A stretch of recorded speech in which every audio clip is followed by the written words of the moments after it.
MLA Lasya Nanditha road ప్రమాదంలో మృతి చెందిన విషయం తెలిసిందే. అయితే కారులో ఇద్దరే ప్రయాణిస్తున్నారు. అందులో లాస్య నందిత మృతి చెందగా డ్రైవింగ్ చేసిన ఆకాష్ హాస్పిటల్లో చికిత్స పొందుతున్నాడు. అయితే అతనికి కూడా బలమైన గాయాలైనట్టు డాక్టర్లు వెల్లడించారు. ప్రమాద స్థలంలో ప్రాథమిక దర్యాప్తు తర్వాత పోలీసులు డ్రైవింగ్ చేసిన ఆకాష్ ను పలు విషయాలు అడిగారు.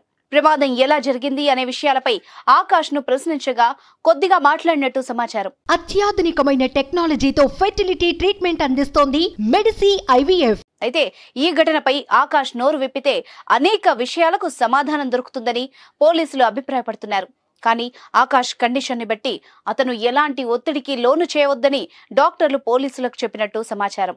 ఎమ్మెల్యే కారు నడిపిన ఆకాష్ కు సంబంధించి పోలీసులు స్టేట్మెంట్ ని రికార్డ్ చేశారు. అయితే ప్రమాదం ఎలా జరిగిందో నాకు తెలీదు, నాకు అస్సలు గుర్తే లేదు అని సమాధానం చెబుతున్నాడని పోలీసులు మీడియాకు వెల్లడించారు.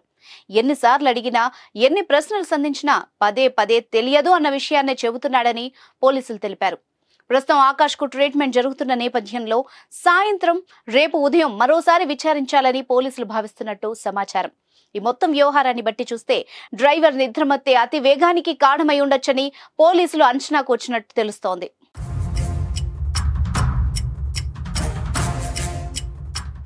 ఇదిలా ఉంటే కారు వేగంగా వెళ్తూ ఉండడంతో ముందు వెళ్తున్న లారీని తప్పించబోయి రైలింగ్ ను ఢీకొట్టినట్టు కూడా పోలీసులు అనుమానాలు వ్యక్తం చేస్తున్నారు. కారు ముందు భాగం నుజ్జు కావడాన్ని బట్టి చూస్తే ఖచ్చితంగా ఏదో జరిగిందని పోలీసులు అనుమానిస్తున్నారు. కారు బ్యానెట్ పై భాగం ఎడం వైపు ఉన్న ముందు చక్రం సైతం పూర్తిగా ధ్వంసమైంది. కారు మీటర్ బోర్డ్ 100 కిలోమీటర్ల స్పీడ్ వద్ద స్ట్రక్ అయినట్టు పోలీసులు గుర్తించారు. ప్రమాదం జరిగిన ఘటనా స్థలం దగ్గర పోలీసులు ఇప్పటికే అన్ని ఆధారాలని సేకరించారు. మరి ముఖ్యంగా దెబ్బతిన్న కారును పోలీస్ స్టేషన్ కు తరలించారు. కారుకు సంబంధించిన ఎక్స్పర్ట్స్ తో మరిన్ని విషయాలు తెలుసుకునేందుకు పోలీసులు సిద్ధమయ్యారు. ఈ ఘటనపై పోలీసులు లోతుగా దర్యాప్తు చేస్తున్న నేపథ్యంలో మరిన్ని విషయాలు తెలిసే అవకాశం ఉంది.